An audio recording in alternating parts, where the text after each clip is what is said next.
ইরানকে লক্ষ্য করে মার্কিন প্রেসিডেন্ট ডোনাল্ড ট্রাম্পের দেয়া অত্যন্ত কটূক্তিপূর্ণ ও আক্রমণাত্মক হুমকির পর যুক্তরাষ্ট্রের রাজনৈতিক অঙ্গনে ব্যাপক প্রতিক্রিয়া দেখা দিয়েছে। তার এমন বক্তব্যে উদ্বেগ প্রকাশ করে অনেক রাজনীতিক তার মানসিক সুস্থতা নিয়ে প্রশ্ন তুলছেন।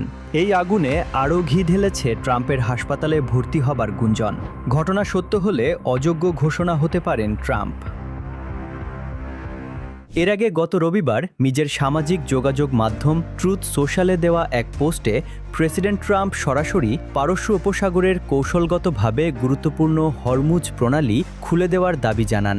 অত্যন্ত আক্রমণাত্মক ভাষায় তিনি লেখেন, হারামির দল, হরমুজ প্রণালী খুলে দাও, না হলে নরক যন্ত্রণা ভোগ করতে হবে, শুধু দেখো কি হয়।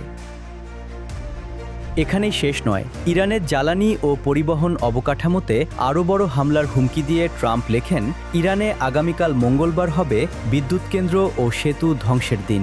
এদিন এমন কিছু ঘটবে যা এর আগে কেউ কোনো দিন দেখেনি। পোস্টের শেষে তিনি ব্যঙ্গাত্মকভাবে সকল্প প্রশংসা আল্লাহর কথাটিও যোগ করেন। সাবেক কট্টর ট্রাম্প সমর্থক এবং বর্তমানে তার কড়া সমালোচক মার্জরি টেলর গ্রিন এক বিস্ফোরক মন্তব্য করেছেন।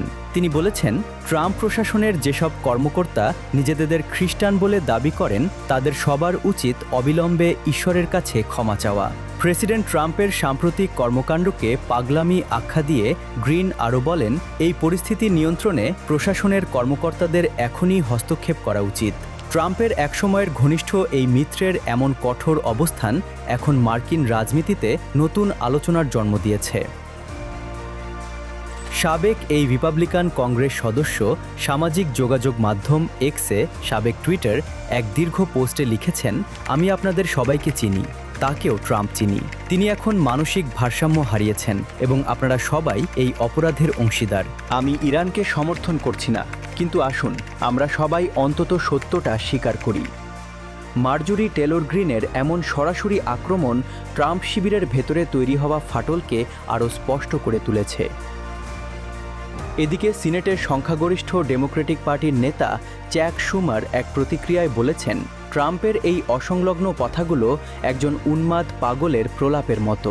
সামাজিক যোগাযোগ মাধ্যম এক্সে তিনি লিখেছেন, শুভ ইস্টার যুক্তরাষ্ট্র। আপনারা যখন গির্জায় যাচ্ছেন এবং বন্ধুবান্ধব ও পরিবারের সঙ্গে উৎসব পালন করছেন, তখন যুক্তরাষ্ট্রের প্রেসিডেন্ট সামাজিক যোগাযোগ মাধ্যমে একজন উন্মাদের মতো চিৎকার করছেন। স্বতন্ত্র মার্কিন সিনেটর বার্নি স্যান্ডার্স প্রেসিডেন্ট ট্রাম্পের এই আচরণকে বিপজ্জনক ও মানসিকভাবে ভারসাম্যহীন বলে আখ্যা দিয়েছেন। সামাজিক যোগাযোগ মাধ্যম এক্সে তিনি লিখেছেন, ইরানে যুদ্ধ শুরুর 1 মাস পার হতে না হতেই ইস্টার সানডের দিনে যুক্তরাষ্ট্রের প্রেসিডেন্টের কাছ থেকে এমন বক্তব্য এলো। এগুলো একজন বিপজ্জনক ও মানসিকভাবে অসুস্থ ব্যক্তির প্রলাপ ছাড়া আর কিছুই নয়। স্যান্ডার্স আরও জোর দিয়ে বলেন, কংগ্রেসকে এখনই ব্যবস্থা নিতে হবে, এই যুদ্ধ এখনই বন্ধ করুন। সিনেটর ক্রিস মার্ফিও প্রেসিডেন্টের এই আচরণকে পুরোপুরি উন্মাদনা বলে আখ্যা দিয়েছেন।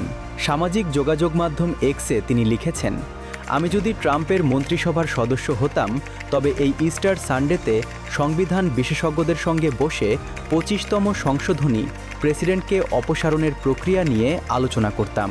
এটি পুরোপুরি এবং চরম পর্যায়ের পাগলামি। মার্কিন সংবিধানের এই 25তম সংশোধনী কার্যকর করার অর্থ হল প্রেসিডেন্টকে তার দায়িত্ব পালনে অযোগ্য ঘোষণা করা। এটি সম্ভব হলে ভাইস প্রেসিডেন্ট দেশের প্রেসিডেন্টের দায়িত্ব গ্রহণ করতে পারবেন।